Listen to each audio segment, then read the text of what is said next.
Bienvenidos a la tutoría número 3 del curso de lenguaje y realidad social, ¿verdad? En esta tutoría vamos a abordar 3 momentos. En el primer momento, algunas generalidades del curso. Posteriormente, vamos a desarrollar el capítulo 3 de la unidad didáctica. Y por último, vamos a ver un ejemplo de pregunta de un proyecto anterior para que podamos evacuar dudas y también nos podamos hacer una idea de cómo va a ser el proyecto 3, ¿verdad? Muchas gracias. Como siempre, antes de empezar, recordar los derechos de autor, materiales y contenidos. Recordar que toda esta información, ya sea auditiva, visual o escrita, que se expone y es difundida a través de la transmisión de los canales de la universidad, es responsabilidad única y exclusiva de sus autores. Entonces, la aceptación de estas políticas libera a la universidad de cualquier responsabilidad por conceptos de derecho de autor y asume que la persona solicitante del servicio de transmisión dispone de la documentación y de los permisos que la autoriza. Exhibir y difundir el material y el contenido. Bien, como sabemos, ya vamos por la resolución del proyecto 3, pero antes tenemos que abordar los 2 últimos capítulos de la unidad didáctica. Por este motivo, entonces, esta semana y la próxima semana vamos a desarrollar tutorías. El proyecto número 1 ya fue entregado y ustedes conocen sus calificaciones. En el caso del proyecto 2, esta semana todavía estamos los profesores en semana de revisión de proyectos, por lo que el lunes se liberan los resultados para que ustedes estén atentos y puedan consultarlo. Y el proyecto 3, la fecha de entrega va a ser del 10 al 15 de noviembre. Nuevamente los profes tenemos 2 semanas para la revisión de los proyectos y posteriormente ustedes van a poder contar con sus promedios. Sobre esto, no sé si tienen alguna duda, comentario, observación.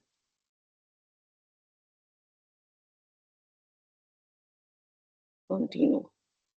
Recordarles, ¿verdad?, que en el caso de las asignaturas de la Cátedra de Lengua y Literatura, nosotros no manejamos pruebas de reposición.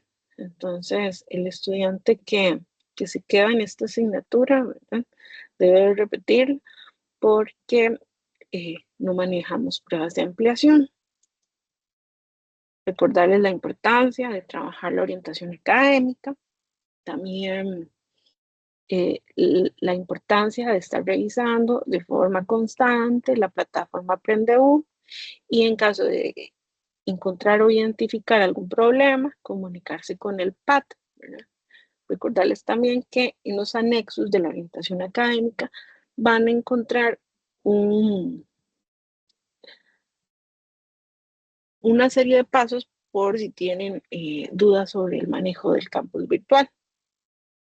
Recuerden que es de vital importancia que leamos todo el material didáctico y que en el caso de este curso es la unidad didáctica, el libro Lenguaje y Realidad Social de Janet Amit, así como la orientación académica.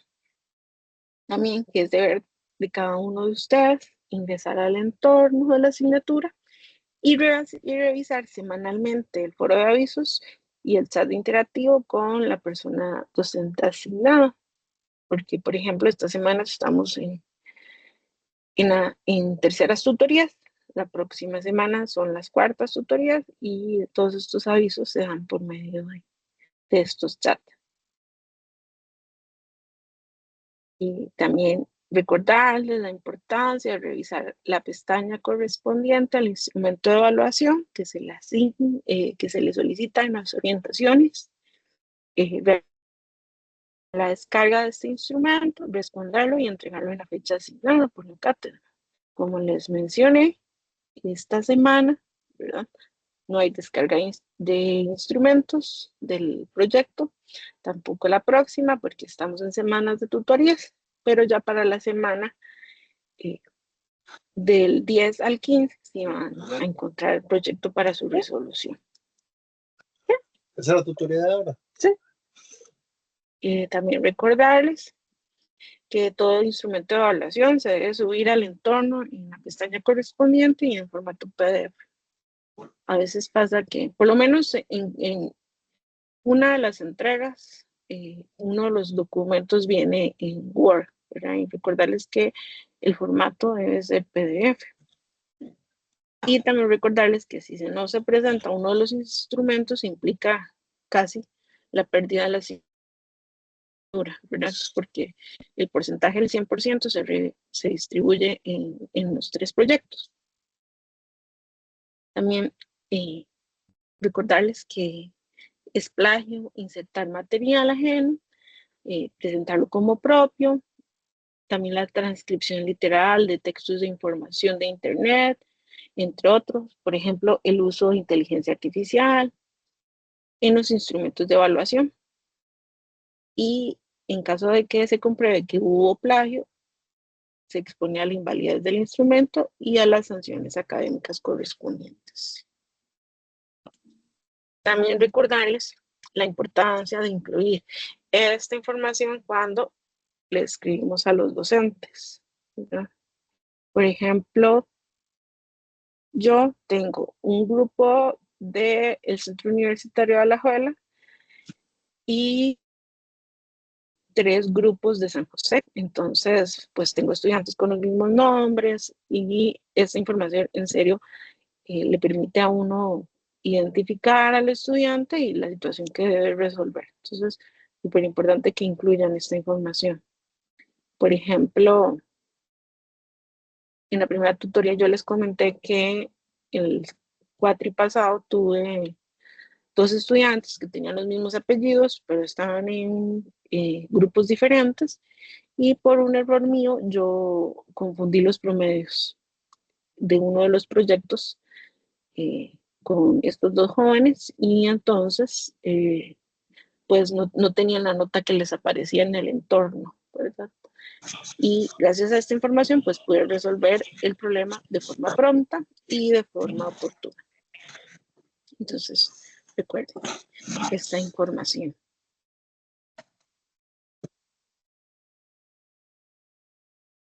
También recordarles que el encargado de la cátedra es Francisco Pérez Zamora y que él no está encargado de resolver, por ejemplo, dudas sobre alguna de las preguntas de los proyectos, porque ese tipo de asignaciones son propias de los docentes, ¿ya?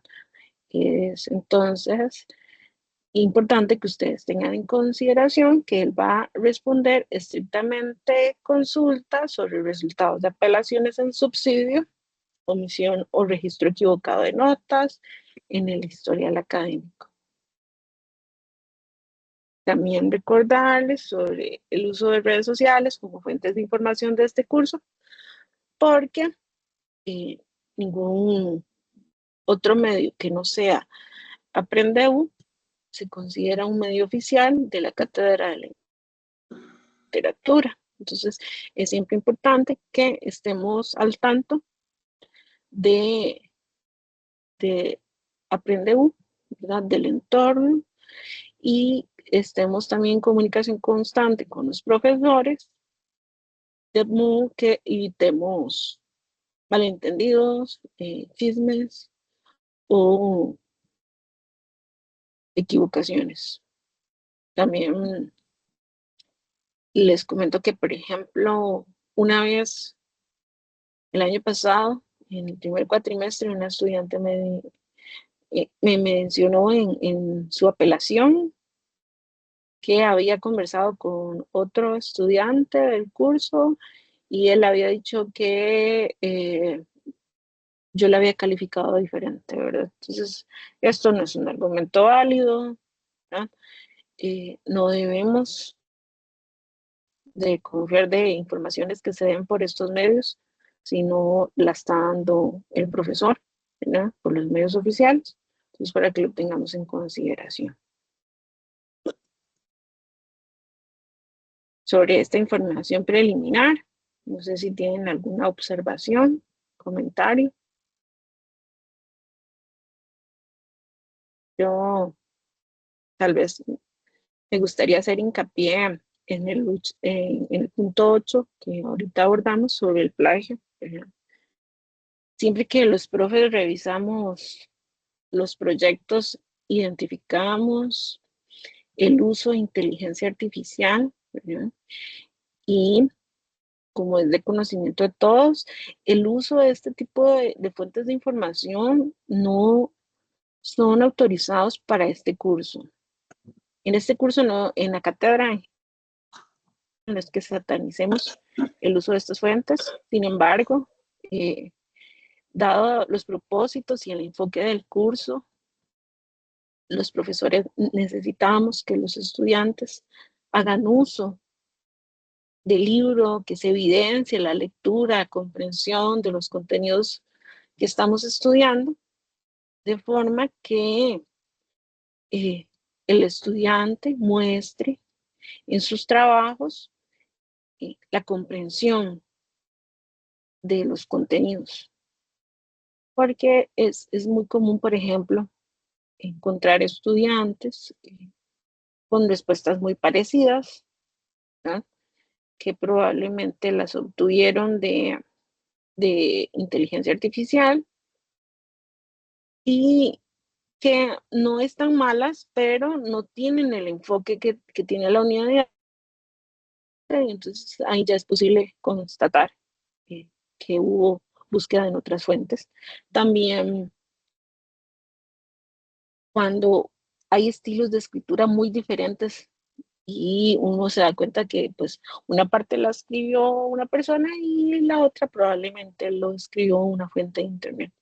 Entonces, que consideren que los profesores siempre estamos al tanto de esta información, que también como hay fuentes de inteligencia artificial, también hay fuentes de inteligencia artificial para identificar cuando se utilizan estos instrumentos y que también los profesores estamos al tanto de esta información para que la consideren y la tomen en cuenta. Porque si ustedes están en la universidad, están llevando los cursos, todo esto es parte de su desarrollo profesional y es importante. Entonces, que seamos también profesionales competentes, íntegros y también que seamos profesionales que sabemos sobre muchos temas, que somos críticos y reflexivos. Bien, sobre esto, no sé si tienen alguna observación, alguna duda.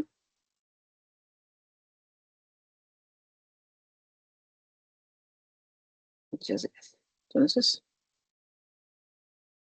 de nuevo, alguna parte, vamos a empezar y la segunda parte de la tutoría, que es el estudio del capítulo 3. El capítulo 3 lleva por nombre El desafío de la equidad, acabar con la discriminación, la opresión y la violencia. En este capítulo vamos a enfocarnos en cómo el lenguaje influye en asuntos como la discriminación y la opresión. Entonces, vamos a estudiar la diferencia de discriminación, la marca de la raza, etnocentrismo y colonialidad, y cómo explican la opresión, el sexismo, las razones para ser feminista, de la discapacidad a la accesibilidad, el tiempo marca la diferencia y la sexualidad también es diversa. Ojalá que durante esta semana hayan trabajado, le hayan echado una ojeadita al capítulo 3, pues es un texto muy enriquecedor. Bien, entonces, como les mencionaba, a lo largo de este curso hemos trabajado en un primer momento un acercamiento teórico a diferentes conceptos propios de la lengua, para luego ya reflexionar sobre cómo la lengua interviene en los componentes de control social, que fue lo que estudiaron en la tutoría número 2, y en esta también ya una reflexión un poco más a fondo sobre la discriminación, la opresión y la violencia. Y es que el ser humano es un individuo que se encuentra definido por discursos culturales y influenciado por relaciones de poder entre los diferentes grupos sociales. ¿Cuáles podrían ser algunos de estos grupos sociales? Puede ser la iglesia, puede ser la religión, puede ser el gobierno, la educación. ¿Verdad que se dejó de compartir, muchachos? Voy a... Sí, correcto. Sí. Hay una persona que está compartiendo, tal vez sí, Eduardo, creo que es González Delgado, y puede dejar de compartir.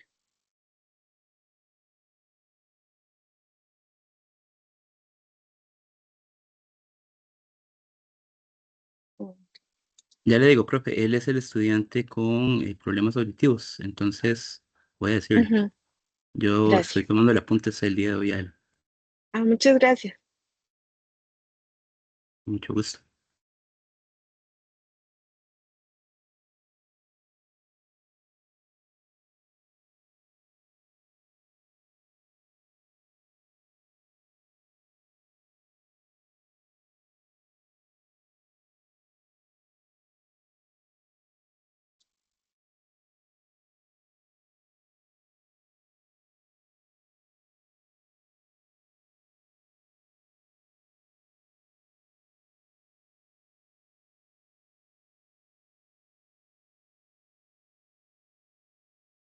No logro yo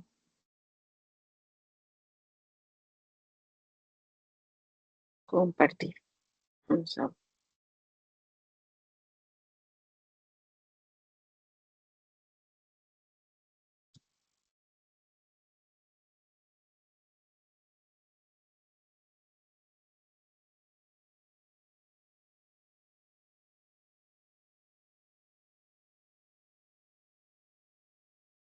Muchas gracias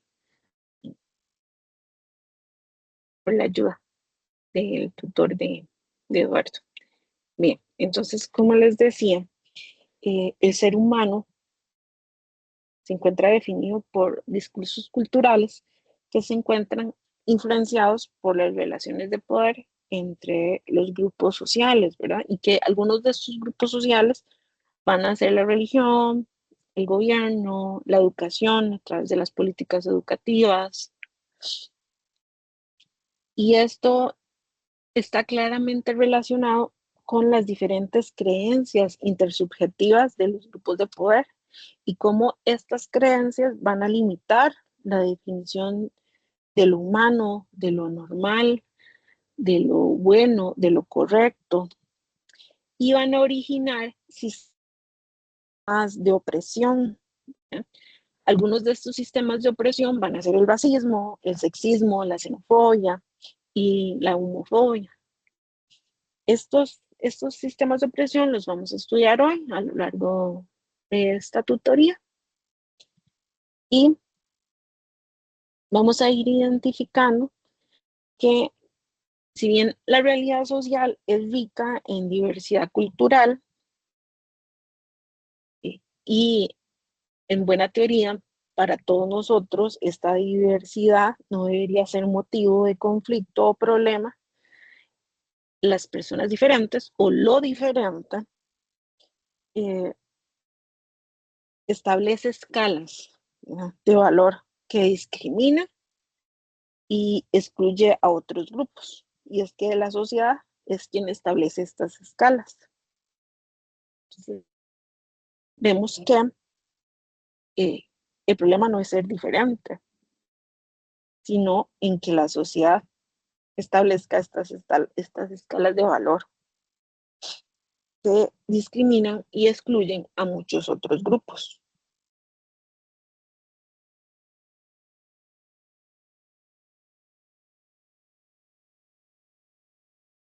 Como hemos venido estudiando, el ser humano es el resultado de la evolución biológica, pero también de su contacto sociocultural en su contexto.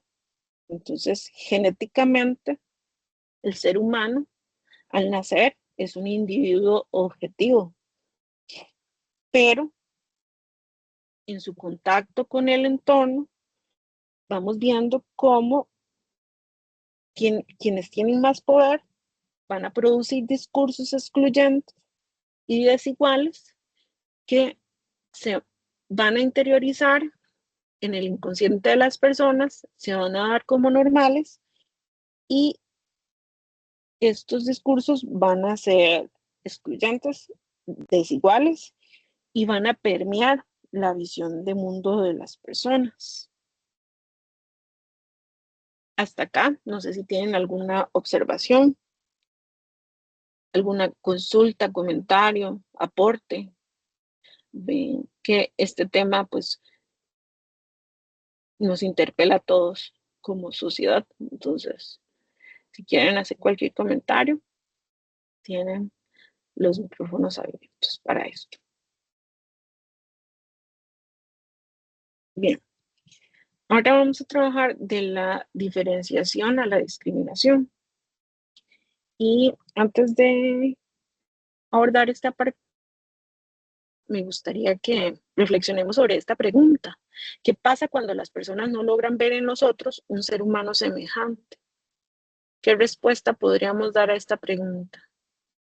Me gustaría escucharlos. ¿Qué pasa cuando las personas, los individuos, no logran ver en otros un ser humano semejante? Un individuo no igual, pero sí semejante, que tiene los mismos derechos, que debería tener las mismas posibilidades. ¿Qué pasa, muchachos? ¿Ustedes qué creen? Los escucho. ¿Ustedes creen que una respuesta a esta pregunta es, por ejemplo, las guerras o las muertes que vemos en el mundo, ¿verdad? Ahora con esta situación entre Israel y Gaza, ¿ustedes creen que eso también tiene que ver con un asunto de no ver al otro como un ser humano semejante, con los mismos derechos? También pensemos en un hecho reciente como lo es el holocausto judío o situaciones, crímenes de odio, tales como los femicidios que vemos de forma constante. Y es que cuando el ser humano no ve en la otra persona un ser semejante, con las mismas posibilidades, con los mismos derechos, se cree en potestad de hacerle daño, de imponerle sus puntos de vista, de imponerle su visión de mundo, de criticarlo. Y es que para muchas personas ser diferente equivale a un error o a un motivo de discriminación.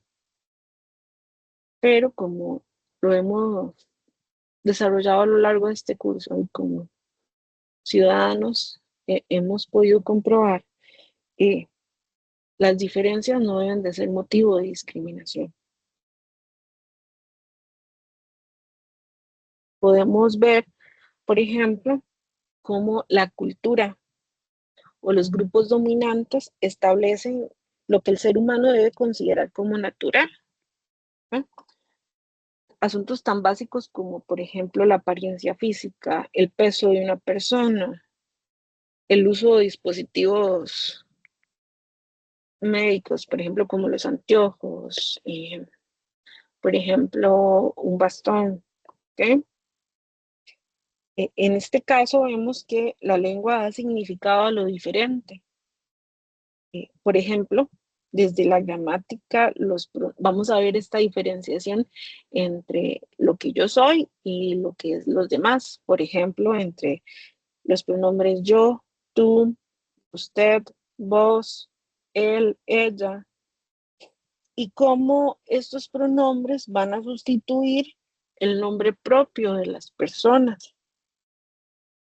Y entonces es cuando vamos a identificar una separación entre lo que yo soy, mi yo, y lo que es los demás.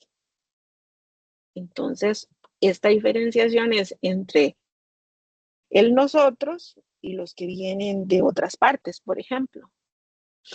Si hablamos de nosotros, podríamos hablar de los costarricenses y los extranjeros,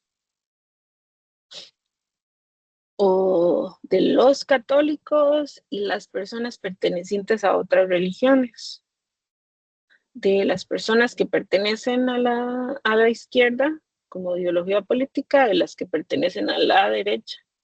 Y es que entonces vemos cómo se establece la diferenciación y que esta conlleva en muchos casos discriminación.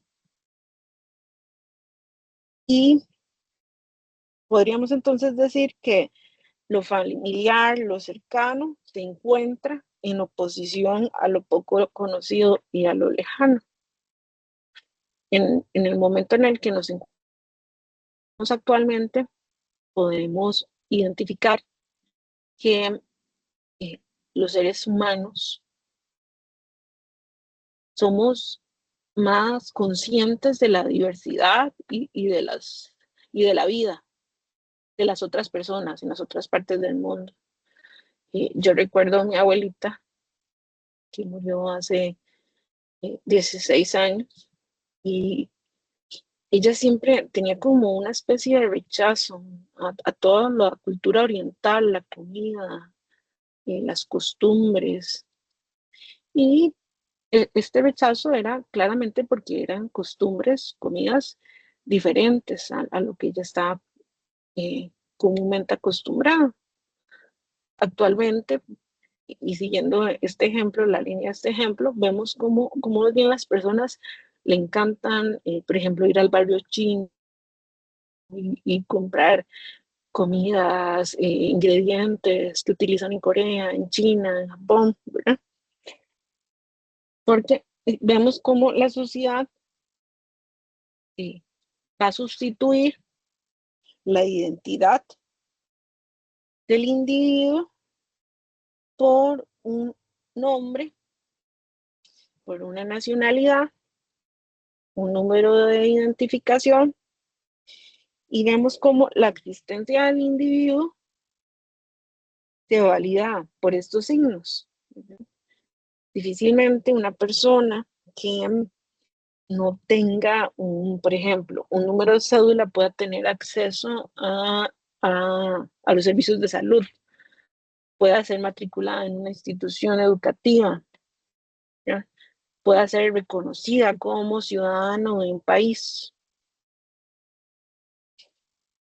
Y entonces vemos cómo el lenguaje no es neutral y lo vamos a identificar a partir de diversos motivos. Podríamos decir que el lenguaje no es neutral porque se conecta y forma parte de la organización social. Recordemos la teoría anterior y el proyecto número 2 sobre el tema de las normas, los roles, las categorías y las sanciones. Y es que por medio del lenguaje se van a comunicar las ideas, como estudiamos en la tutoría anterior.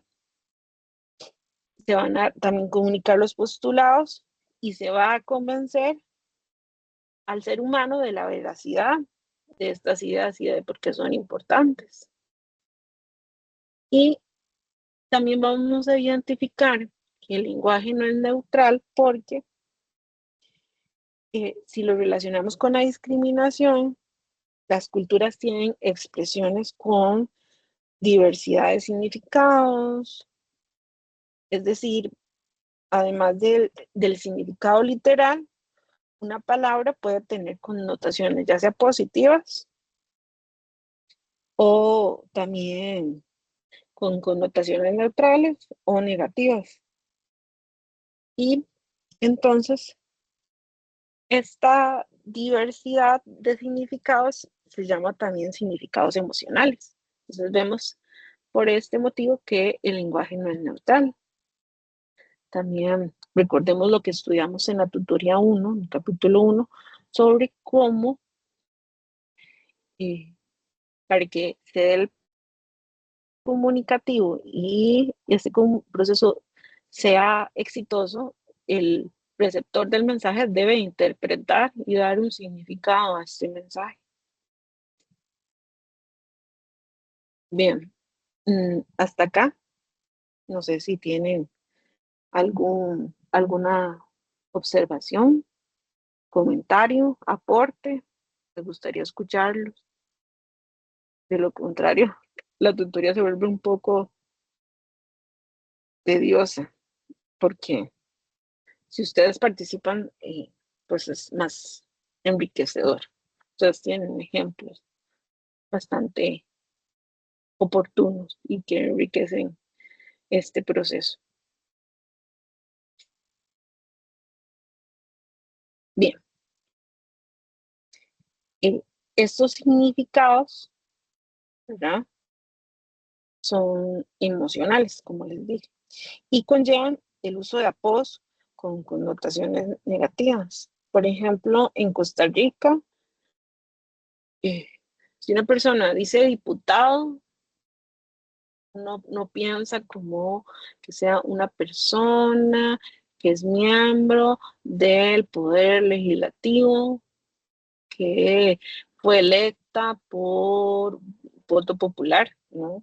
Muchas personas asocian con la palabra diputado una serie de connotaciones negativas. ¿Cuáles son algunas de estas connotaciones? Ustedes podrían decir. Los escucho.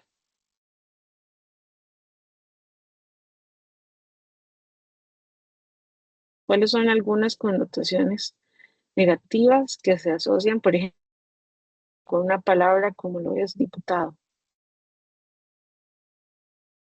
Bueno, las personas asocian que los diputados de la República son personas vagabundas, que se roban el salario, tienen muchos privilegios, pero que no hacen nada por el país, ¿no?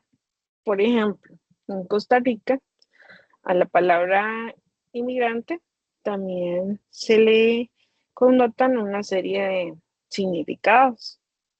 Por ejemplo,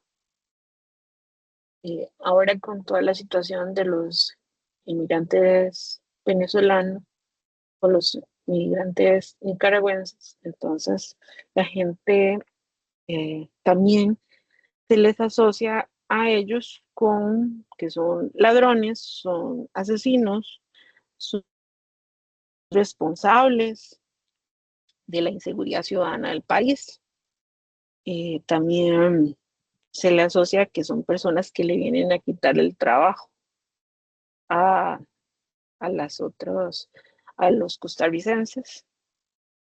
Y eso por una parte, porque también se les puede asociar con que son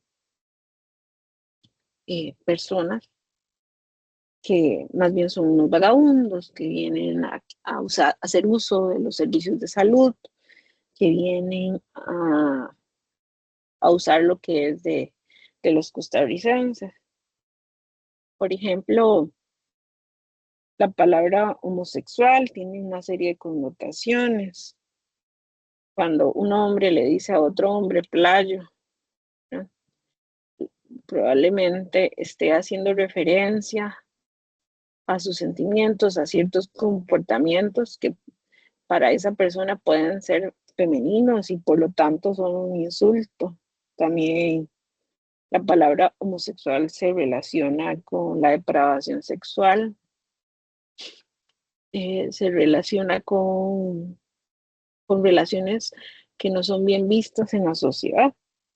Y como sabemos, estos significados emocionales están también muy ligados con la ignorancia y están también muy ligados con un tema que abordamos en el capítulo anterior, como son los estereotipos y los roles que se le establecen a las personas. Por ejemplo, al término mujer también se le asocia una serie de significados. Mujer es sinónimo de edad, es sinónimo de madre, es sinónimo de cuidado del hogar, es sinónimo de sensibilidad. Entonces, si una persona, si una mujer no entra dentro de estos adjetivos, pues es vista como diferente. Como hemos estudiado, lo diferente muchas veces es visto como negativo.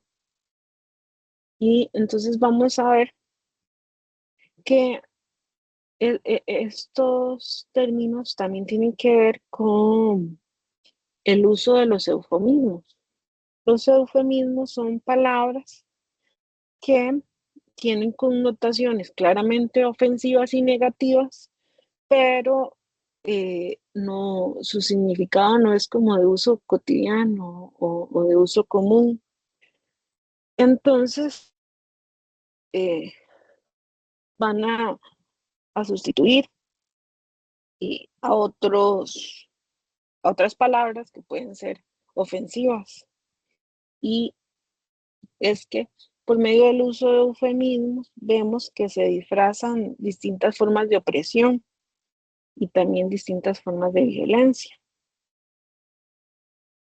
Hasta acá, si alguno tiene un comentario, un aporte, están súper calladitos hoy, ¿verdad?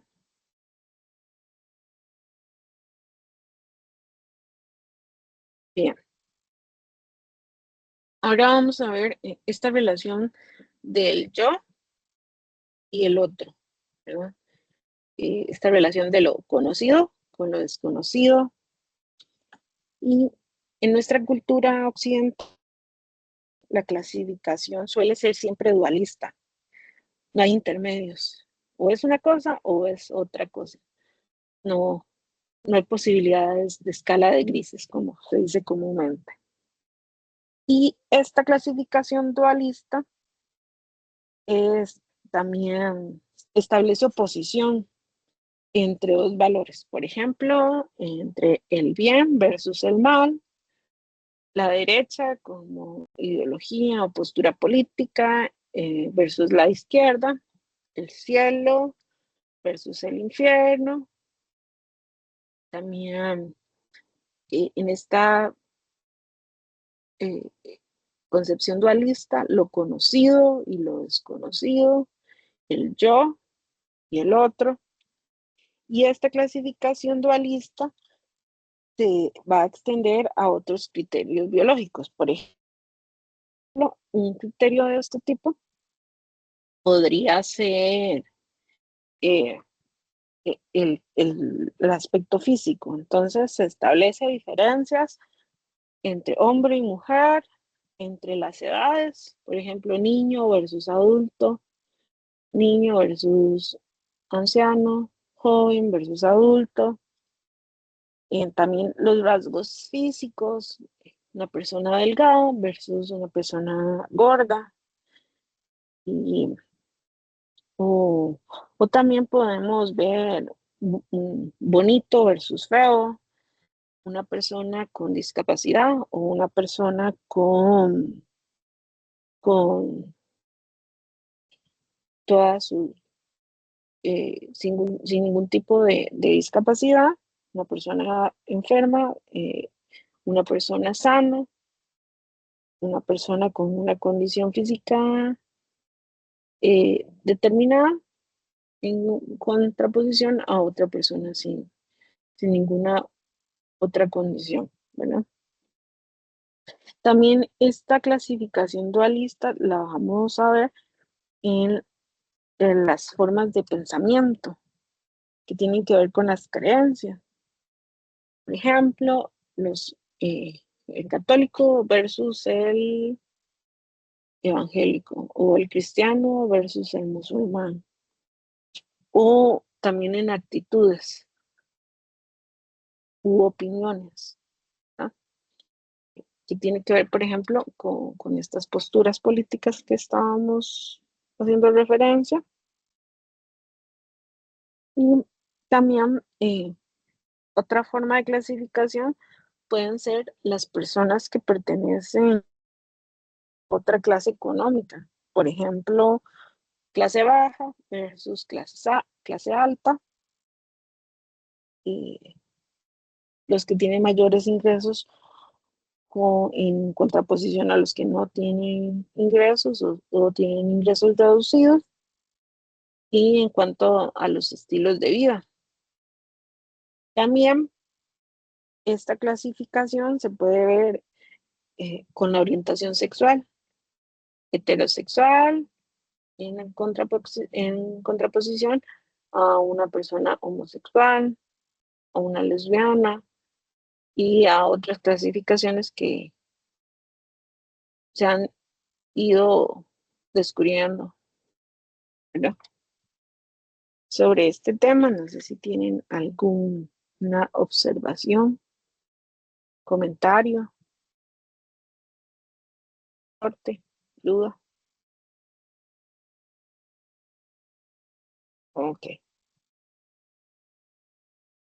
Y entonces es cuando nos damos cuenta que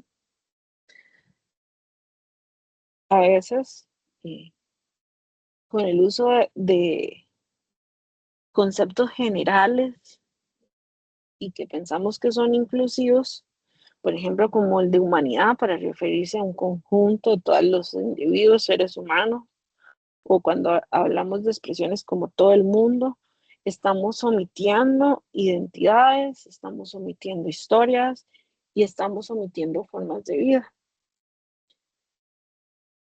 Como cuando nuestros papás antes, ustedes les pedían permiso para ir y dicen, papi, es que todo el mundo va a ir. Y entonces su papá le dice, no es cierto, no todo el mundo va a ir. Que es una exageración. Y entonces es cuando vemos, por ejemplo, expresiones como que la educación es un derecho de todos los niños y las niñas, pero también vemos que hay niños y niñas que no forman parte del sistema educativo, que en lugar de estar en una escuela o estar en un colegio, están haciendo trabajos infantiles o son violentados. Entonces nos damos cuenta que estos conceptos generales obvian identidades, historias y otras formas de vida.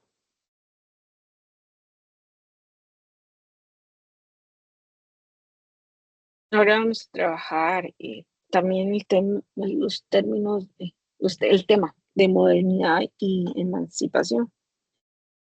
Y vemos que la justicia se manifiesta ya sea con la opresión o con la dominación.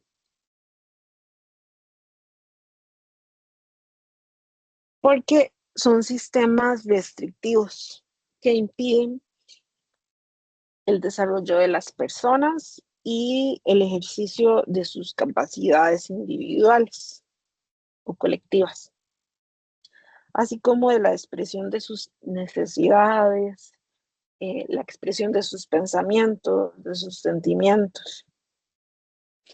Y entonces vemos cómo son sistemas restrictivos, desde el punto en el que un hombre se le restrinja la expresión de sentimientos porque eso se asocia con la mujer, por ejemplo. Bien, entonces, la dominación se va a relacionar, les puse aquí un cuadro que aparece en la unidad didáctica, por si quieren consultarlo. La dominación se va a relacionar con los regímenes tiránicos y la opresión se va a relacionar con las sociedades democráticas por medio de procesos que parecen normas, parecen costumbres y parecen creencias, porque están tan interiorizadas en el inconsciente del ser humano que no la discute.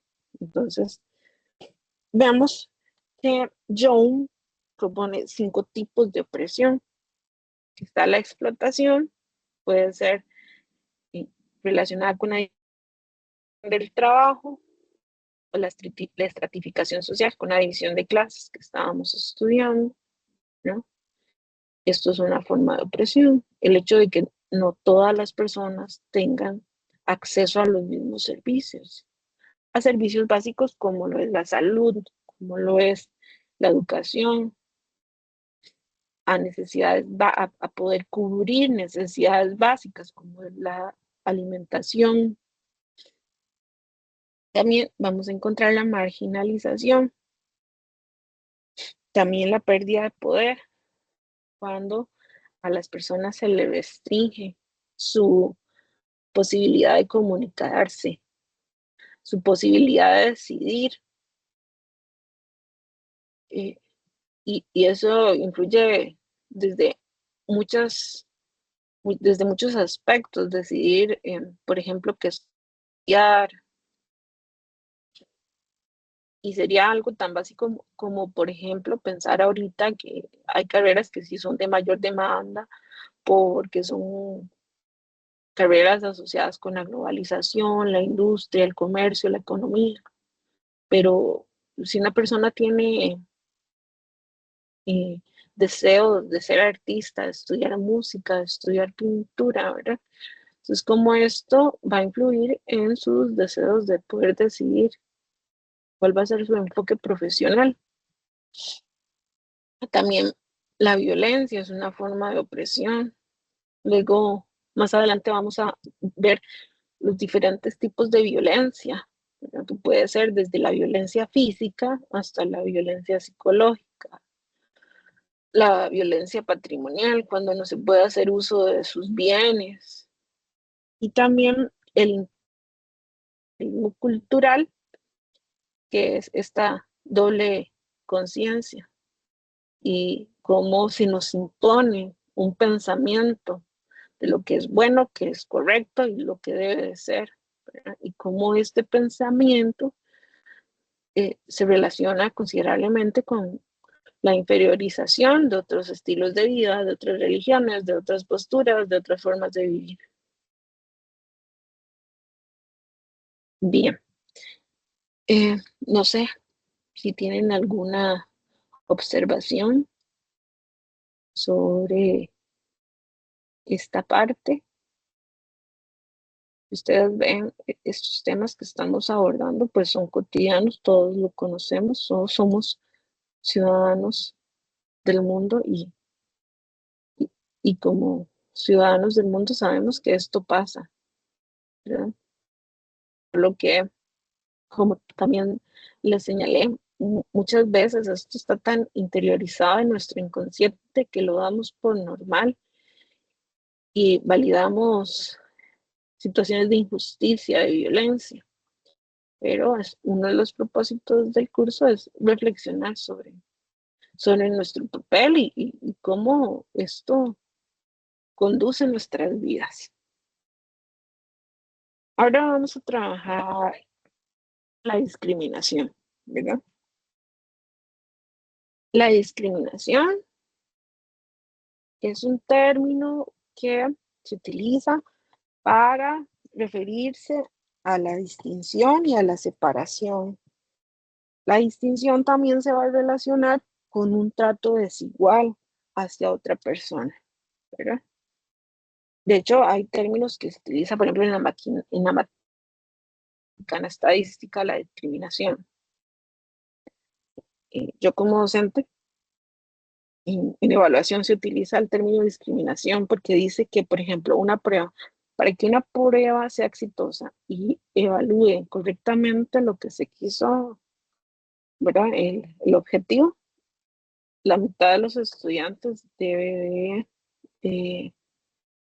de reprobar y la otra mitad debe de aprobar. Entonces, si se da esto, la prueba discrimina y puede ser válida. En el caso de la vida, pues la discriminación aparece con otras acepciones. Nosotros nos vamos a enfocar en cómo la discriminación conlleva un trato desigual hacia personas.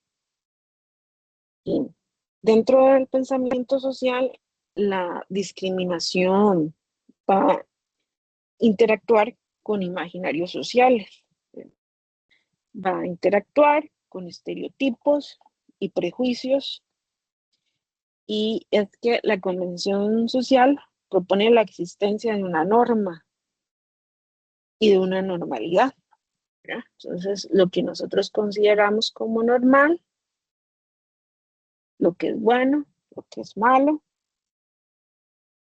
y a partir de esta concepción, la sociedad va a valorar y va a clasificar a las personas para ubicarlas, ya sea dentro del grupo o fuera de este grupo, ¿verdad? Según la clasificación o categorización social. ¿Quiénes van a estar afuera de este grupo? Quienes no cumplan con los ideales imaginarios. Entonces, estas personas van a ser discriminadas. Según la teoría, hay dos tipos de discriminación. Existe la discriminación positiva, a pesar de que el término discriminación ya lleva una connotación negativa, se dice que existe una discriminación positiva cuando se realiza un trato desigual, un trato no desigual, un trato diferente a otra persona con el fin de que esta persona pueda tener el mismo acceso y se vele por el derecho de estas personas, ¿verdad? Y entonces se originan conductas de protección y de ayuda. ¿Ok? Entonces, por ejemplo, ejemplos de discriminación positiva, las becas que se dan, las becas Avancemos en las instituciones públicas, en los colegios y en las escuelas, para que las personas con menos recursos puedan tener más posibilidades de concluir la etapa escolar. O cuando vamos al supermercado o a algún centro comercial y vemos que está el parqueo para personas con discapacidad, ¿no? Para personas con alguna situación especial también. Y entonces esto le permita un acceso igualitario a ese lugar en relación con las otras personas. También vamos a ver que la discriminación negativa se va a relacionar con los tipos de violencia. Entonces, la discriminación negativa se va a dar cuando se violenta a la otra persona, ¿no? Y entonces vamos a estudiar diferentes tipos de violencia, que era lo que yo les había mencionado hace algunas diapositivas. Y la violencia puede ser simbólica cuando se destruye el conocimiento y las prácticas de los individuos porque se consideran que no son correctas, que no son las mejores, y estos conocimientos y prácticas son reemplazados por lo que la cultura considera superior. Por ejemplo, podríamos ver violencia simbólica en el caso del descubrimiento de América, donde se viene y se impone el estilo de vida europeo, la religión católica, ya que se consideran conocimientos superiores, y lo diferente, como ya lo hemos mencionado, se considera como una amenaza, ¿verdad? Que debe de ser reemplazada. También vamos a ver la violencia psicológica, que es cuando se destruye la autopercepción de la persona y se siembra en esa persona la idea de inferioridad, y también se siembra en la persona que esa violencia es justificada, ¿ya?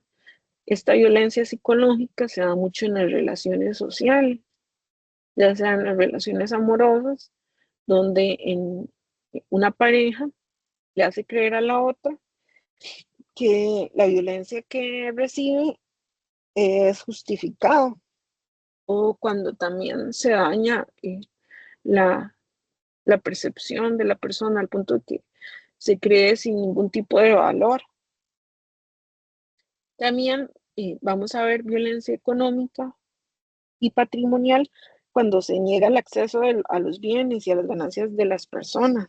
Pasa mucho esto con los adultos mayores, que se dice que por no ser ellos supuestamente capaces o tener algún tipo de situación física o de salud, pues entonces las personas autorizadas no les dejan tener acceso a sus bienes.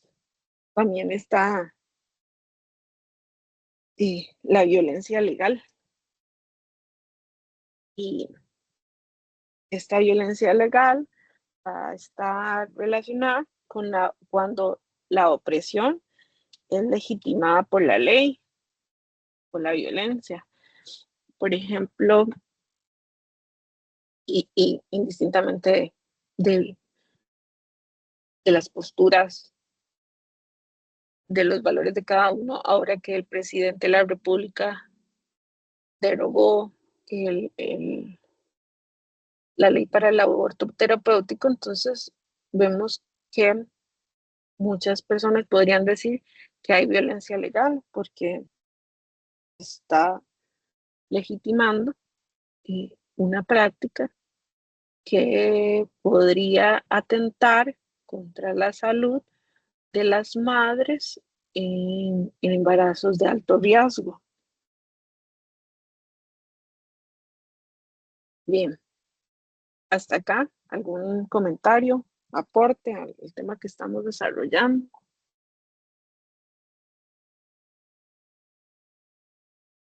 Yo, en serio, me gustaría escucharlos. Pero bueno, entiendo, sí, anden un poco tímidos hoy. Bien, y si ven que en esta misma tema, en esta misma línea de la opresión y la discriminación, de la opresión y la dominación, así como los tipos de violencia, y entonces, ¿quiénes son para nosotros las minorías? ¿Quiénes creen ustedes que son minorías? Si les da vergüencita hablar, también lo pueden escribir por el chat y yo aquí estoy leyendo. ¿Ah? ¿Quiénes son una minoría en la sociedad, en el mundo en general? ¿Quiénes creen ustedes que pueden ser minorías? Bueno, los escucho. Me gustaría en serio que participen.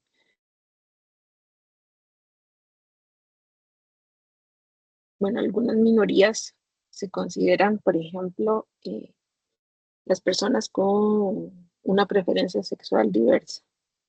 También se considera que una minoría son las mujeres.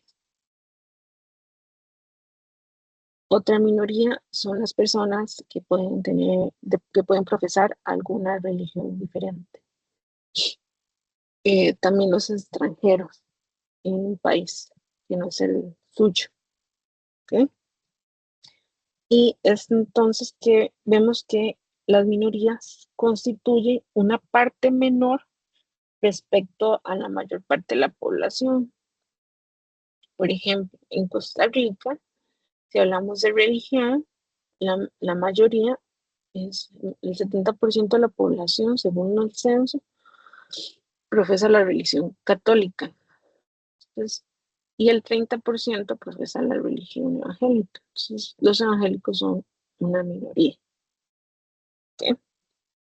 Y como les mencionaba, hay minorías religiosas, hay minorías raciales, hay minorías políticas. Por ejemplo, en Costa Rica, que tenemos una postura política más hacia el centro, derecha o el centro, pero entonces las personas tal vez que son de izquierda o que son lo que comúnmente se conoce como comunistas, son una minoría política. También hay minorías lingüísticas, por ejemplo, en Costa Rica con los pueblos indígenas y las lenguas que ellos hablan. También, como ya mencioné, hay minorías relacionadas con la preferencia sexual o su orientación. Y vemos que entonces ser una minoría implica tener menor poder social y político, porque las acciones de los grupos mayoritarios van a determinar las prioridades de la sociedad. Por ejemplo, siguiendo la línea de lo que yo les comentaba, que el 70% de la población profesa la religión católica. Y es que, por ejemplo, también si ustedes ven, nuestro Estado es un Estado confesional, es un Estado católico, apostólico y romano. Y esto conlleva entonces que la religión católica tenga un aporte de la sociedad, ¿verdad? Entonces, es una prioridad en relación, por ejemplo, con los otros tipos con las otras religiones, por ejemplo. Bien. Ahora bien, les dejo otra pregunta a estos estudiantes tan silenciosos. ¿Qué son los prejuicios? ¿Y qué tipos de prejuicios vemos comúnmente en nuestra sociedad? Los prejuicios son juicios o valoraciones desfavorables que se hacen de forma anticipada, por eso tiene este prefijo pre, que significa antes. Y esta valoración desfavorable puede ser respecto a algo o a alguien, ¿verdad? Puede ser respecto a una situación, por ejemplo, la presencia de venezolanos en el país, o hacia alguien, un prejuicio hacia una persona que no conozco, pero que llegó una hora al trabajo y a simple vista, no sé, no me cae bien, ¿verdad? Y es que los prejuicios se fundamentan, y podamos comprobarlo todos, porque todos hemos sido prejuiciosos en algún momento de nuestra vida. Los prejuicios se fundamentan en la ignorancia y operan como un falso conocimiento. Yo no puedo decir que una persona que yo estoy apenas conociendo y he visto una vez en mi vida tiene ciertos comportamientos o algo porque yo no he tenido contacto con esa persona. Entonces, estos argumentos míos están fundamentados en la ignorancia y son falsos conocimientos porque no puedo comprobarlos. Los prejuicios como tal, como les dije, o sea, todos hemos sido prejuiciosos en algún momento de nuestras vidas y lo hacemos de forma inconsciente porque está tan arraigado en nuestro ser. Se aprenden desde edades tempranas y se reproducen por la organización social. Estos prejuicios muchas veces se dirigen a grupos vulnerables, a grupos sin poder y justifican un trato desigual. Yo les mencionaba ahora al inicio que mi abuelita, ella tenía muchos prejuicios hacia la cultura oriental. Entonces, ella decía que la comida era fea, pero nunca la había probado. ¿Ven? Entonces es cuando vemos que estos supuestos argumentos se fundamentan en la ignorancia y en falsos conocimientos. Como ella podría decir que, no sé, que el ramen o u otra era fea si ella no la había probado, si ella no la había degustado. Bien, y siguiendo con estos dos temas de las minorías y los prejuicios, vamos a abordar otros dos conceptos muy importantes, que son el de etnocentrismo y el de colonialidad. Entonces, antes de definir estos conceptos, debemos de tener claro que los seres humanos somos evidentemente diferentes, ¿verdad? Tenemos rasgos físicos y culturales diferentes, todos, aún de una nación vecina con otra nación.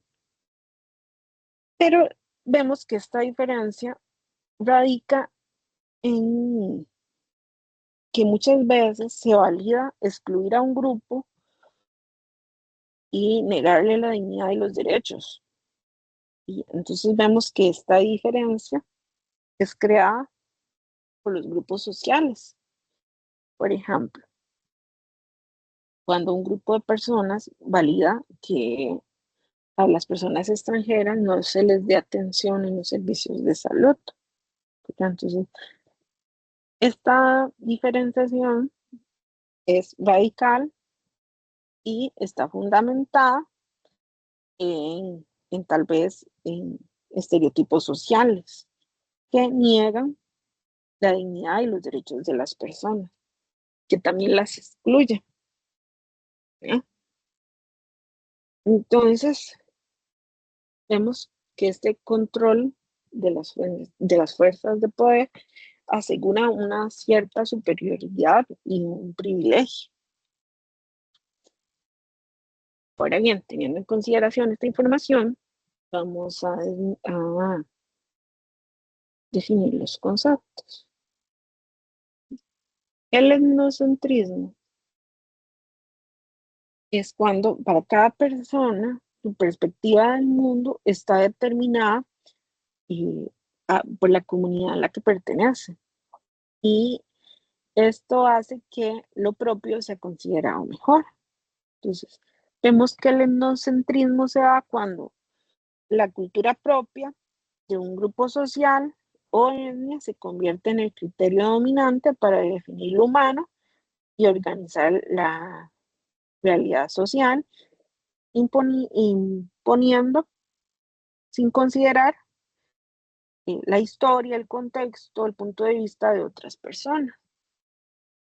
Por ejemplo, siguiendo con el ejemplo ahorita que les comentaba, que ella creía que la comida occidental era más rica o era mejor que la oriental, ¿verdad? Imponiendo un criterio para organizar su realidad social. Y vieran que este criterio, o sea, si ustedes todavía conocieran a mis tíos, ven que muchos se encuentran influenciados por, por este pensamiento que probablemente no se originó con mi abuelita, sino con sus antepasados y se ha ido extendiendo. Entonces vemos que el etnocentrismo surge cuando en una comunidad esta se define como la categoría superior o el parámetro social desde el que se va a valorar la sociedad y se va a valorar lo que es bueno y lo que es malo.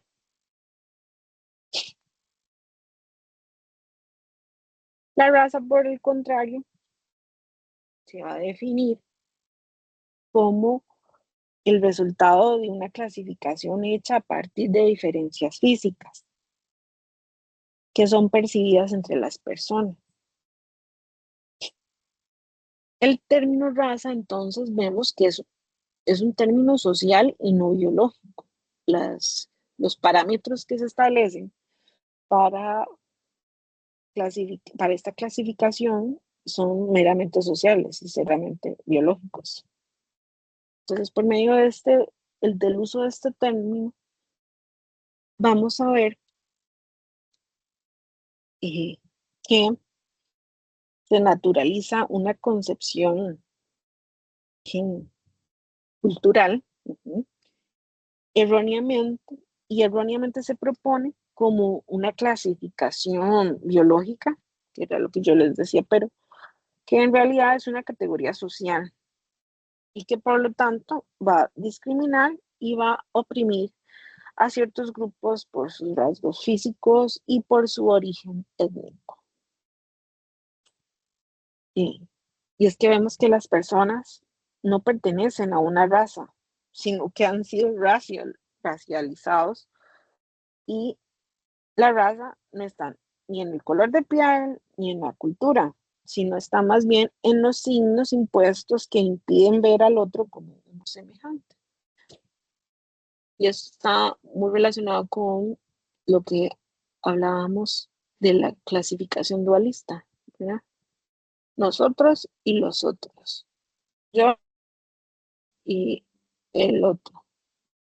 Entonces, yo lo considerado bueno, lo que es considerado normal, y el otro es distinto, diferente y es malo.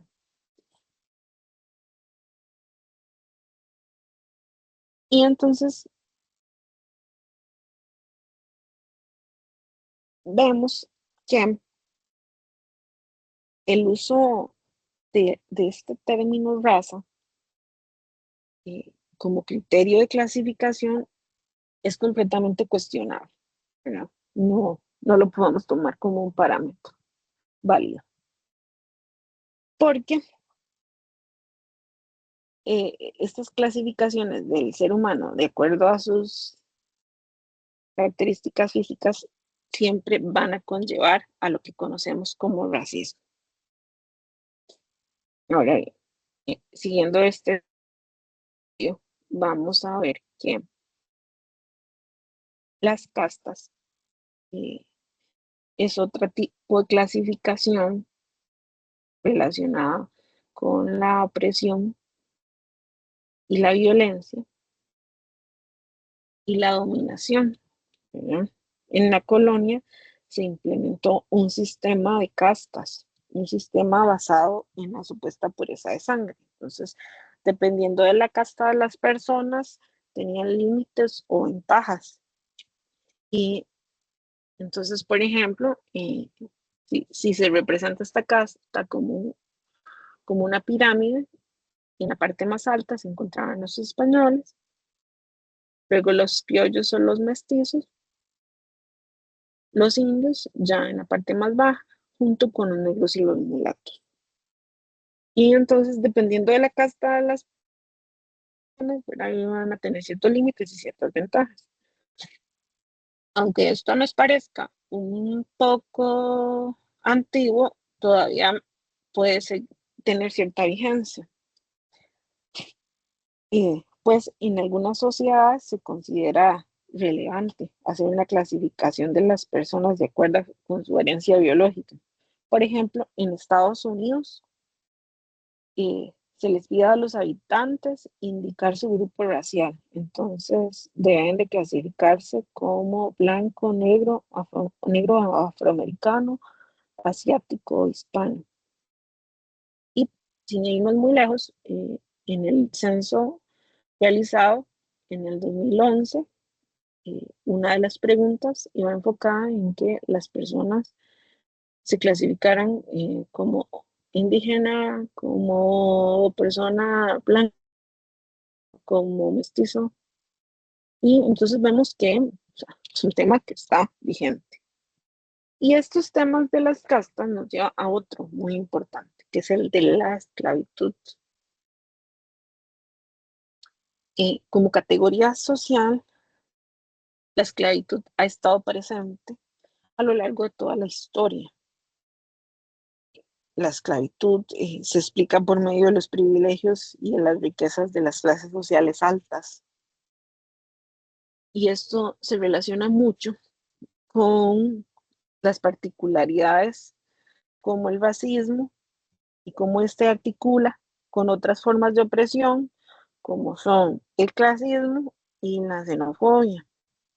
Y en este sentido, vamos a ver cómo el clasismo, definido como un tipo de discriminación basado en diferencias socioeconómicas que se naturalizan por la sociedad, y también la xenofobia, por su parte, como la fobia o el rechazo al, al extranjero. ¿Eh?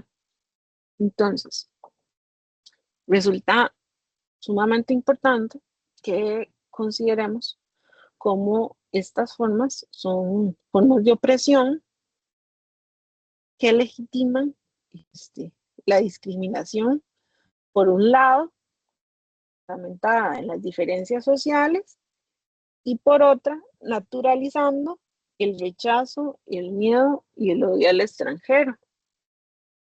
Nuevamente, son aspectos que vemos en nuestra sociedad, ¿verdad? Es muy común escuchar gente que dice, una persona sí es clasista, porque solo le gusta ir a determinados lugares o solo le gusta relacionarse con determinadas personas. Y si vos sos un poquito más humilde, no se relaciona con vos. Entonces vemos que él sigue vigente. Igual la xenofobia. Como país, Costa Rica es un país xenófobo que tiene cierto repudio hacia otros países centroamericanos y que evidencia tener cierta superioridad, ¿verdad? Entonces, ambos son temas que como ciudadanos costarricenses podemos identificar en nuestras vidas. Bien, siguiendo el estudio de estos términos, ¿verdad? Como lo es etnocentrismo, colonialidad, raza, castas, esclavitud. Vamos a ver ahora otro término que propuso Aníbal Quijano, que es la colonialidad del poder. Este término busca entender el modelo de dominio que caracteriza al mundo moderno y, según Quijano, es el resultado de dos procesos históricos simultáneos. Por un lado, vamos a ver la codificación jerárquica de los diferentes fenotipos biológicos que fortalecen esa idea de raza, ¿verdad? Que ya vimos, no tiene un fundamento biológico, sino es un fundamento social. Y por otro lado, el control de todas las formas de trabajo, donde también se controla el conocimiento, es decir, por ejemplo, la educación, de lo que se enseña en las escuelas, así como los imaginarios sociales, es decir, por ejemplo, la colonialidad cognitiva, ¿verdad? Entonces, vamos que la colonialidad del poder, entonces, tiene este primer aspecto, que es la codificación jerárquica, fundamentada en aspectos culturales y no biológicos, ¿verdad? Que se basan en la clasificación de las razas. Y por otro lado, vamos a encontrar el control de las diferentes formas de trabajo. En este caso, vamos a ver cómo por medio de la educación, el gobierno, la cultura, ¿ya? Se van a establecer lo que es correcto, lo que es natural.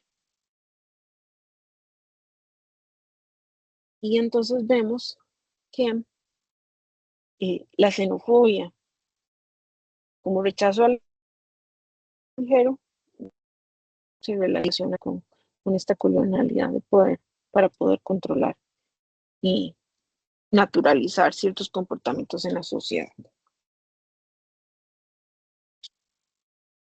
Bien. Ahora, también en esta misma línea del estudio de la opresión y de la dominación, vamos a ver otro tipo de discriminación, que es el que se da por medio del sexo. ¿Okay? Entonces, debemos de tener claro que el género es una de las principales categorías para la organización social y que evidencia la desigualdad histórica entre el hombre y la mujer. Por ejemplo, nada más para poner algunos datos, dice que de acuerdo a la ONU, las mujeres están por debajo de los hombres en el índice de desarrollo sostenible. El 70% de las mujeres en el mundo sufren hambre. Muchas niñas no tienen acceso a una educación. Muchas mujeres mueren por el embarazo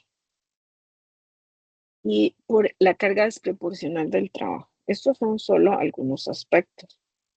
Y vemos como esta situación son expresiones de sexismo de las sociedades patriarcales. Y vemos entonces que el sexismo, las mujeres son inferiores que el hombre. Y con el patriarcado se responsabiliza a la mujer de la violencia y de la violencia que es víctima. Ahora bien, continuar con este tema del sexismo como forma de discriminación, es importante que tengamos en consideración la diferencia entre género, sexismo, patriarcado y misoginia, ¿verdad? Que son aspectos que hemos estado trabajando. Ya vimos el de género, ¿verdad? El de sexismo, y ahora vamos a trabajar el patriarcado. ¿Qué es el patriarcado? Bueno, es una ficción de la sociedad para poder explicar la realidad y organizar la vida cotidiana como si fuera un gobierno. En el sistema patriarcal se establece la jerarquía del hombre en relación con la mujer, donde éste es visto como superior. Entonces, el control patriarcal también se da por medio de la domesticación de la sexualidad femenina, por medio de la vigilancia de su virginidad, de la búsqueda de que se casen y que sea mamá. ¿Okay? El patriarcado entonces está relacionado con el padre como jefe del hogar, ¿verdad? Que es una figura social que hemos visto a lo largo de la historia y que hemos visto también cómo se mantiene. Por medio del patriarcado vamos a ver también cómo se promueve la validación de la misoginia y nuevamente está tan intrínseca en nuestro inconsciente que no lo vemos como algo malo. La misoginia es el odio a la mujer y por medio de este odio se legitima la opresión y el control del que muchas son víctimas, ¿no? Por medio de la misoginia es cuando vemos en redes sociales comentarios que dicen, tanto de hombres como de mujeres, que la mujer fue asesinada porque andaba vestida de determinada forma, porque se fue a meter a un lugar donde no debía de estar y entonces en lugar de buscar quién fue la persona culpable de la violencia que pudo haber sufrido, la mujer es responsabilizada por cómo iba vestida, por el lugar donde estaba, y vemos entonces que la sociedad en general, ¿verdad? Muchas veces legitima la misoginia, porque como ya les mencioné, con el patriarcado se va a responsabilizar a la mujer por la violencia de la que es de la violencia que recibe y de la violencia que es víctima. Entonces, vemos la importancia, ¿verdad? De hecho, en el texto pueden revisar más a fondo un apartado del capítulo 3, donde se dice que por qué debemos de ser feministas. Y no es como una postura donde se odia al hombre, sino es más bien aceptar que las mujeres merecemos tener los mismos derechos, el poder y la autoridad que los hombres. Y entonces vemos que el feminismo no es tan satánico como muchos lo presentan, sino es solo una búsqueda de igualdad y equidad.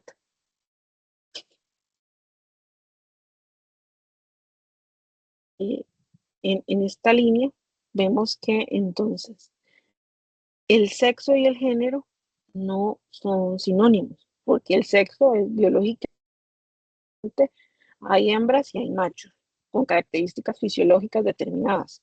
En el caso del ser humano, hay hombres y hay mujeres, pero el género es una categoría social nuevamente, que clasifica al hombre y a la mujer cuando se le asignan roles, determinados roles de género, ¿no?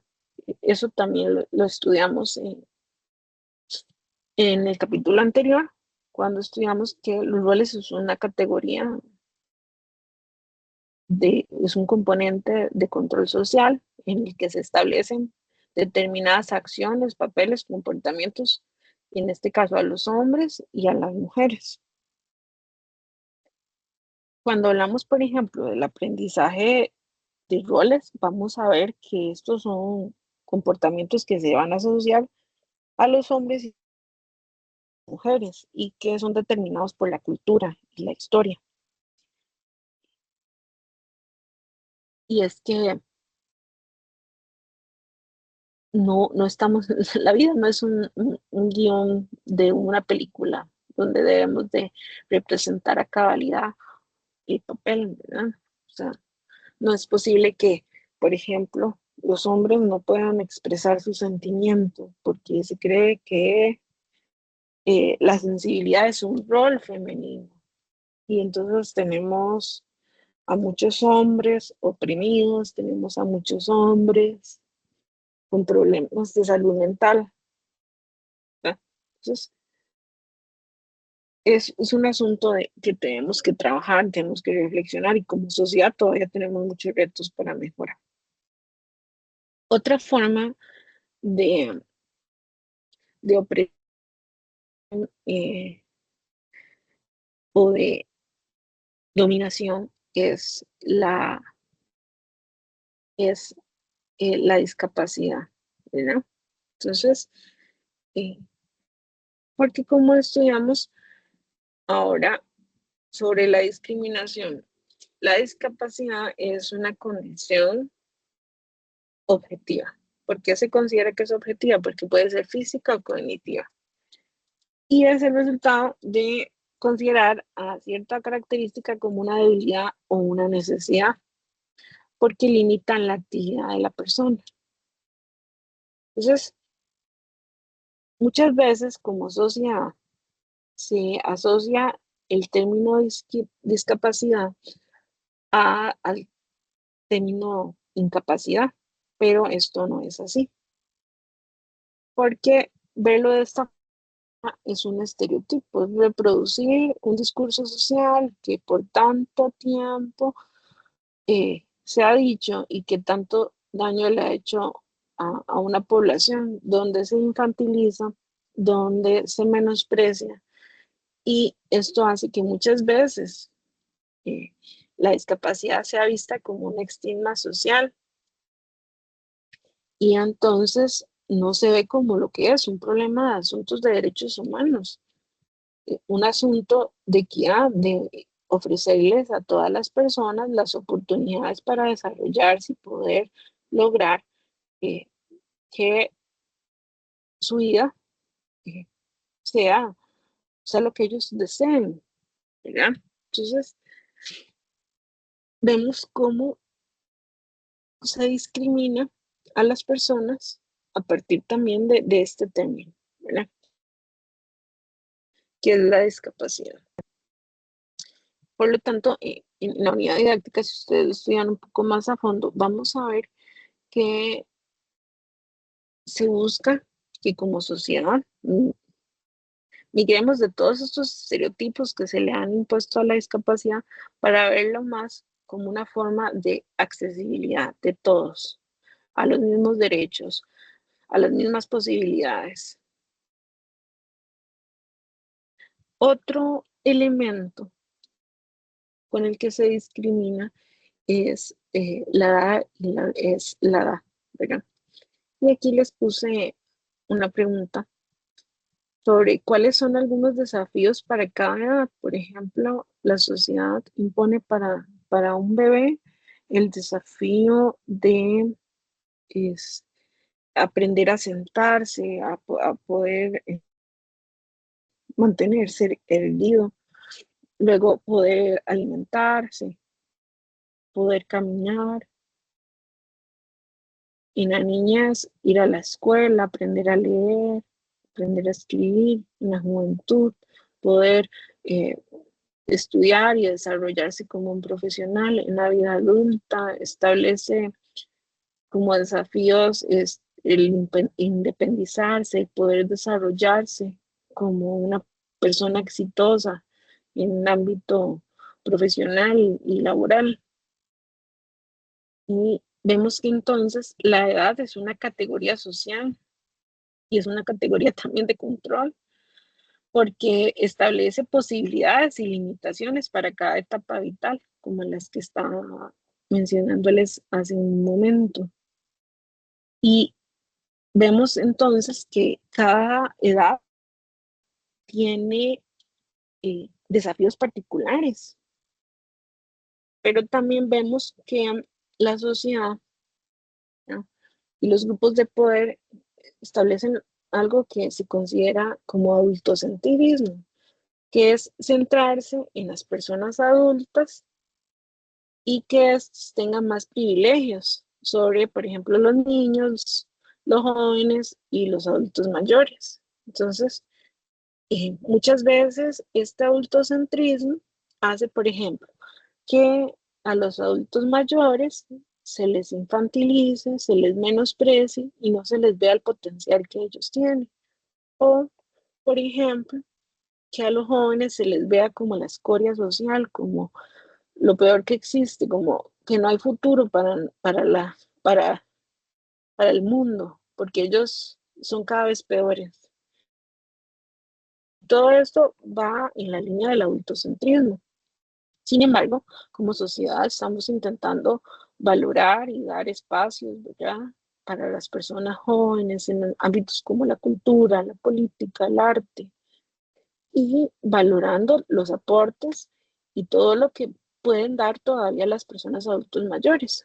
Estaba viendo de una tienda que se llama La Confianza, que le permitió a unos adultos mayores hacer una pasantía, y ellos publicaron los comentarios al finalizar la pasantía de los adultos, ¿verdad?, de su experiencia, y es que es eso, los adultos mayores todavía tienen mucho que dar, no se pueden infantilizar, no se pueden menospreciar.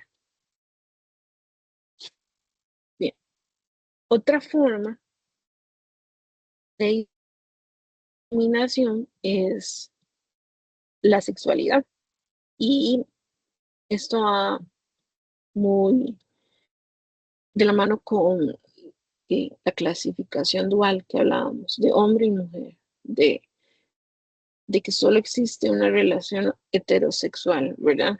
Y también va muy ligada al patriarcado, que es el que intenta controlar la sexualidad y ve la diversidad como algo peligroso y necesario controlar. Y esta cultura patriarcal también se relaciona mucho con la heteronormatividad, donde se busca que la pareja heterosexual sea obligatoria y sea una clasificación únicamente binaria entre hombre y mujer. Y entonces vemos que la sexualidad también va a ser un motivo de discriminación, porque a pesar de que comprende aspectos físicos, psicológicos, sociales, el patriarcado muchas veces cree que debe ser controlado y entonces impone regulaciones y se limita otros tipos de relaciones o de orientaciones sexuales relacionadas, por ejemplo, con esta atracción emocional, psicológica, que va más allá de la heteronormatividad. Bien,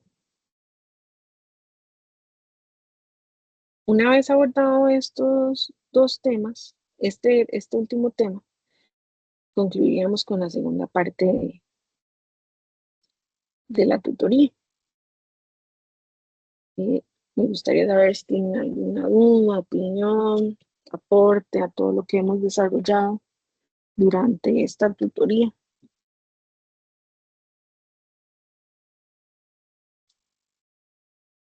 Que está muy enfocada al estudio de cómo el lenguaje influye en estos procesos de dominación que conllevan la discriminación por diferentes aspectos.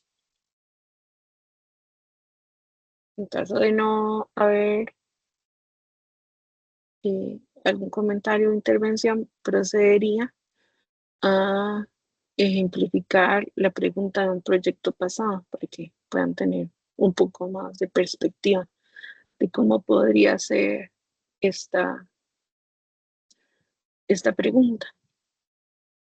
Es que es muy importante entonces que consideremos que esta pregunta pertenece a un proyecto 3, ¿verdad? Entonces dice que de acuerdo con los capítulos 3 y 4, pero esta pregunta es específicamente del capítulo 3 y señala que explique con sus propias palabras y con un argumento sustentado para cada caso que es discriminar. Entonces tienen que definir con su propio estilo de escritura, pero fundamentado en una unidad didáctica que es discriminar, y explicar la diferencia entre los conceptos de discriminación positiva y discriminación negativa.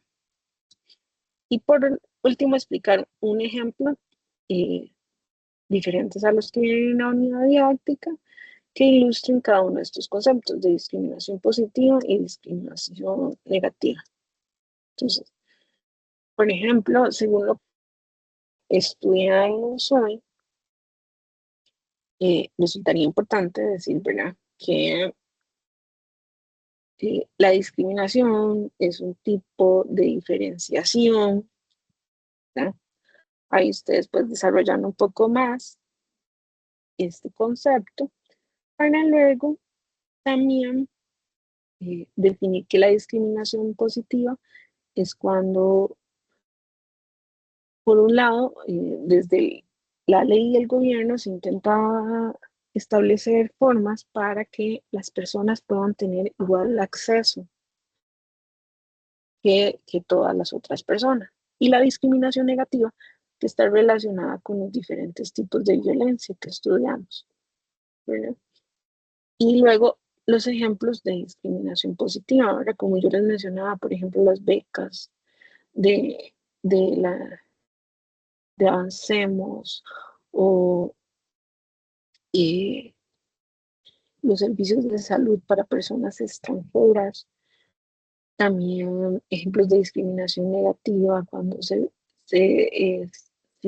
rechaza a un extranjero, ¿verdad? Esos serían algunos ejemplos. Me gustaría saber si tienen alguna duda, aporte o consulta en relación con este ejemplo. De lo contrario, concluiríamos la tutoría del día de hoy, agradeciendo su participación, esperando que sea de mucho provecho, que pueda, además de ser un apoyo para la aprobación del curso, también un llamado de atención y de reflexión sobre lo que somos sociedad y que pensemos y reflexionemos un poco sobre esto. Si no tienen comentarios, dudas o consultas, pues concluiríamos. Los escucho. Profe, yo tenía una consulta, usted, digamos, esta tutoría, ¿usted la va a subir en algún lado para poder volver a escucharla? Sí, el lunes ya pueden revisar las grabaciones de esta y de todas las tutorías que se den durante la semana. Ok, es que vieras que yo sí estaba viendo que ahí decía que siempre uno puede ver las tutorías que ya se han impartido, sin embargo, Ujú. yo nunca he encontrado ninguna. No sé si es que estoy Lo, buscando lo mal o...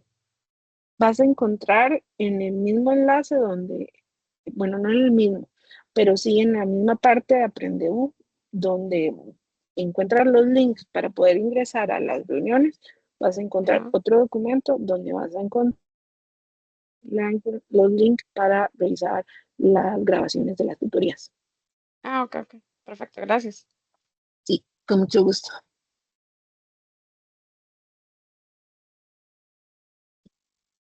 No sé si tienen alguna otra observación, si no concluiríamos la grabación de la tutoría, agradeciéndole su participación y esperando que la próxima semana también puedan participar de las diferentes tutorías con el fin de poder enriquecer el estudio que estamos realizando en el curso.